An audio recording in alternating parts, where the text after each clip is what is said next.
ఉన్న బంగారాన్ని విడిపించి ఆ రోజు ఆన్లైన్ రేటుకే మేము కొంటాం. Sharma gold company. నమస్కారం, నేను మీ జాహ్నవి. మనతో ఉన్నారు ప్రముఖ జ్యోతిష్య వాస్తు పండితులు, జ్యోతిష్య వాస్తు శిక్షణ నిపుణులు, లలిత ఉపాసకులు, ప్రముఖ ఆధ్యాత్మికవేత్త బ్రహ్మశ్రీ నానాజీ పట్నాయక్ గురూజీ.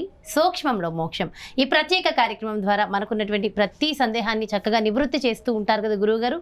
మరి గ్రహణం రాబోతోంది కదా, ఈ గ్రహణానికి సంబంధించి గురువుగారి మాటల్లో డీటెయిల్ ఇన్ఫర్మేషన్ తెలుసుకుందాం. నమస్కారం గురువుగారు. శ్రీమాత్రే నమః. అయితే గురువుగారు, ఈసారి సూర్యగ్రహణం ఉంది అంటున్నారు. అది రాహుగ్రస్త సూర్యగ్రహణం అంటున్నారు. నిజంగా మన భారతదేశం మీద అది ఉందంటారు? ఒకవేళ ఉంటే దీని ఇంపాక్ట్ ద్వాదశ రాసుల మీద ఏ విధంగా ఉండబోతుందంటారు? ఒక విషయం ఎప్పుడు కూడా మనకి పురాణాల్లో కానీ మహర్షులు కానీ చెప్పినటువంటిది ఏమిటి అంటే, గ్రహణం అనేటువంటిది ఒక అద్భుతం.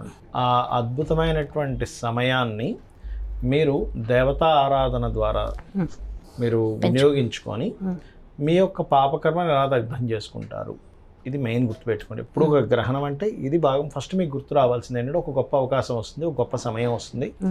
గొప్ప సమయం అనేటువంటి దాన్ని ఎలా వినియోగించుకోవాలి. మీ ఇష్టదేవత ఎవరు, మీకు ఎవరైనా గురువుల ద్వారా మంత్రం తీసుకున్నారా, బీజాక్షర మంత్రం ఉందా, లేకపోతే గాయత్రి చేసుకుంటారా, లేకపోతే ఇష్టదేవత స్తోత్రం పఠిస్తారా, లలిత పఠిస్తారా, విష్ణు సహస్రనామాలు చేసుకుంటారా, శివ పంచాక్షరి ఓం నమ శివాయ అనేది చేసుకుంటారా, ఓం నమో నారాయణ చేసుకుంటారా, లేకపోతే మీకు ఏదైతే అవసరమో, వివాహం అవ్వట్లేదు, మనం చాలా చెప్పాము లలిత సహస్రనామంలో, ఓం కామేశబద్ధ మాంగళ్య సూత్ర శోభిత కందర అని, లేకపోతే ఉద్యోగం రావట్లేదు, మాణిక్య మకుటాకార జానుద్వయ విరాజిత, ఇలాగ ఏమి చేసుకుంటారు అనేది ఫస్ట్ డిసైడ్ అవ్వాలి ఆ రోజు.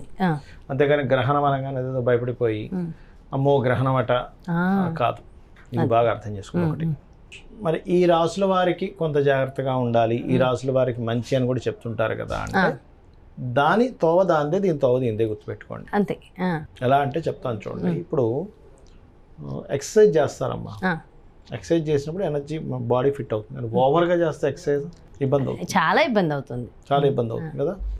అంటే ఏదైనా సరే ఒక లిమిట్, మీరు దీన్ని ఎలా వినియోగించుకోవాలి అంతవరకు ఏ జాగ్రత్త తీసుకోవాలి, అది మాత్రం పనికిరాదు. అంటే ఏ జాగ్రత్త తీసుకోవాలో తెలిస్తే దానికి దానం ఇచ్చేసుకుంటే అయిపోతుంది. కానీ అమ్మో దీనివల్ల ఏదో అయిపోతుందంట, నాకేదో అయిపోతుంది, నా లైఫ్లో ఏదో జరిగిపోతుంది, ఈ గ్రహణం వచ్చేసింది, ఇవి కాదు మనం చేయాల్సినవి. అయితే ద్వాదశ రాశుల వారికి చూసుకుంటే కనుక ఇది మొట్టమొదటిగా గుర్తుపెట్టుకోండి, మనకి గ్రహణం లేదు.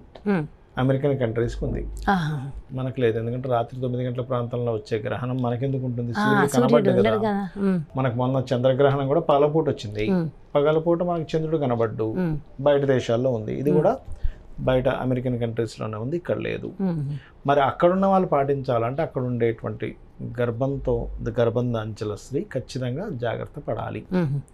ఓకే, అయితే దీనికి దానం ఇవ్వాలి. రేవతి నక్షత్రం మీన రాశిలో ఈ గ్రహణం పడుతుంది అంటే బుధ నక్షత్రాల వాళ్ళు ముఖ్యంగా కొంత జాగ్రత్తగా ఉండాలి. రేవతి, ఆశ్లేష, జ్యేష్ఠ నక్షత్రం. ఒక్కొక్క రాశి వారికి ఎటువంటి జాగ్రత్తలు తీసుకోవాలి. మేషం వారికి తీసుకుంటే 12వ స్థానంలో గ్రహణం కాబట్టి ఇన్వెస్ట్మెంట్స్ చేసే విషయంలో 40 రోజుల పాటు కొంత జాగ్రత్త తీసుకోమని చెప్తుంది శాస్త్రం. వృషభం వారికి లాభంలో గ్రహణం కాబట్టి మంచిదే.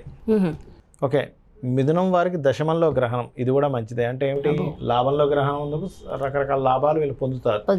దశమంలో గ్రహణం ఉన్నందుకు కొంచెం వర్క్ స్ట్రెస్ ఉన్నప్పటికీ కెరియర్ పరంగా బాగుంటుంది, కెరియర్ గ్రోత్ వస్తుంది గ్రహణం వచ్చినప్పుడు దశమానికి. అదేవిధంగా భాగ్యం అంటే ఏంటి, మిథునం వారికి కనుక తీసుకున్నట్లయితే ఇప్పుడు మనం ఉద్యోగ సంబంధించి చెప్పాము బాగుంటుందని. కర్కాటకం వారికి కనుక తీసుకున్నట్లయితే ఈ గ్రహణ సమయంలో ముఖ్యంగా లాంగ్ జర్నీ చేసేటప్పుడు తండ్రి గారి ఆరోగ్య విషయంలో కొంత జాగ్రత్తగా ఉండాలి, హైయర్ ఎడ్యుకేషన్ విషయంలో.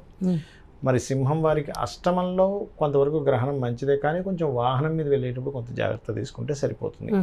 కన్యా రాశి వారు మాత్రం, కన్యా లగ్నం వారి రాశి వారు మాత్రం ఈ 40 డేస్ అంటే గ్రహణం నుంచి ఒక 40 రోజుల పాటు పార్ట్నర్స్తోని, జీవిత భాగస్వామితోని, మ్యారేజ్ సంబంధించిన విషయాల్లోని కొంత జాగ్రత్తగా ఉండాలి.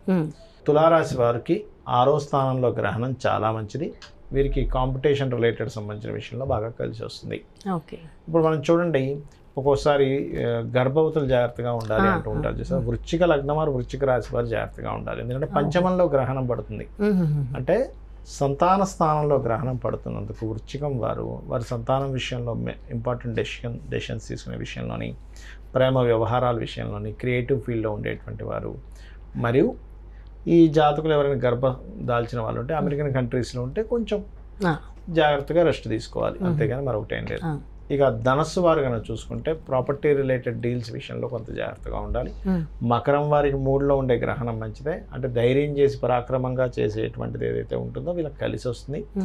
కుంభరాశి వారికి చూసుకున్నట్లయితే ప్రత్యేకంగా ఇక్కడ ధన సంబంధించిన విషయంలో జాగ్రత్తగా ఉండాలి. ఇక మీనంలోనే గ్రహణం పడుతుంది కాబట్టి వీళ్ళకి ఆల్రెడీ కొంతవరకు ఎలా ఉంటుందంటే మీనం వారికి ఇప్పుడున్న కండిషన్, గ్రహస్థితి కండిషను ఊహించుకుంటుంటారు, జరగనటువంటిది ఏదో జరుగుతుందేమో అని ఒక భయంలో ఉంటుంటారు. ఆ భయాందోళనకు గ్రహణం పడుతుంది. కాబట్టి ఏంటి, మీన రాశి వారు కూర్చొని చక్కగా ఓం దుమ్ దుర్గాయ నమః నామం ఎప్పుడైనా లైఫ్లో గుర్తుపెట్టుకుంది. బాగా భయంగా ఉంది లైఫ్, ఆందోళనగా ఉంది, కొంతమంది చూడండి కంటిన్యూస్ ఏదో ఒక పెయిన్ ఉంటుంది లైఫ్లో, ఎప్పుడు ఏదో బాధగా ఉంటారు. వాళ్ళకి అద్భుతమైన నామం ఏంటి తెలుసా అమ్మ? ఓం మధుసూదనాయ నమః. వాళ్ళ లైఫ్లో హ్యాపీనెస్ పెరుగుతుంది, తీపి పెరుగుతుంది చేసినట్లయితే ఖచ్చితంగా బాగుంటుంది. అయితే గురుగారు మొత్తం ద్వాదశ రాసుల వారికి కూడా ఒకటే మంత్రం ఉంటుందా? ఎవరికి నచ్చిన వాళ్ళకి వాళ్ళు గురువుల ద్వారా తీసుకోవడం, వాళ్ళ పరిస్థితిని బట్టి, వాళ్ళ అవసరం బట్టి మంత్రం చేసుకోవచ్చు. అయితే ఈ గ్రహణం ఇంపాక్ట్ అనేది అది స్టార్ట్ అయిన తర్వాత ముందు నుంచి ఉంటుందంటారా?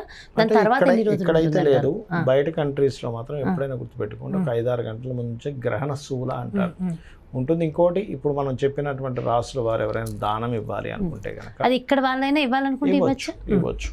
ఇవ్వాలనుకుంటే గనక ప్రత్యేకంగా వారు బియ్యము, గోధుమలు, మినుములు, నువ్వులు దానంగా ఇవ్వాలి. ఇది ఏ రోజు ఏ సమయంలో వచ్చింది? గ్రహణం అయిపోయిన తర్వాత ఇవ్వచ్చు, నెక్స్ట్ డే ఇచ్చేసేవచ్చు.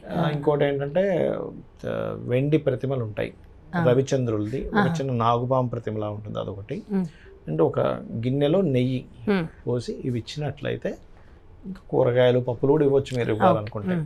ఇచ్చినట్లయితే స్వయం పాకంలా ఇవ్వచ్చు. ఇచ్చినట్లయితే ఈ గ్రహణ సంబంధించిన దోషం అనేటువంటి తగ్గుతుంది. అయితే ఈ గ్రహణం ఏదైతే మనం చెప్పుకున్నామో, ఈ గ్రహణం నుంచి 41 రోజుల పాటు మాత్రం ఈ విషయాలు జాగ్రత్తగా ఉండాలి. ఈ రవి సూర్యుడు వీటి కారకుడు కాబట్టి మనం ఆల్రెడీ లాస్ట్ ఇయర్ మనకి డిసెంబర్లోనే ప్రిడిక్ట్ చేసాం. ఫిబ్రవరి నుంచి మే వరకు ఆందోళనకరమైన విషయాలు, తుఫాన్లు, భూకంపాలు, గొడవలు, గందరగోళం, రాజకీయాలు గందరగోళం ఉంటుందని చెప్పాం. అలాగే నడుస్తుంది. అదేవిధంగా ఈ గ్రహణము కొంచెం ఏదైనా ఒక రాజకీయ నాయకుడికి, ఒక పెద్దవాళ్ళకి ఇబ్బందిని కూడా ఇస్తుంది. చాలా పెద్ద మార్పు తేబోతుంది. అది మన ఇండియా కావచ్చు, బయట యుఎస్ కంట్రీస్లో కూడా ఎక్కడైనా కావచ్చు.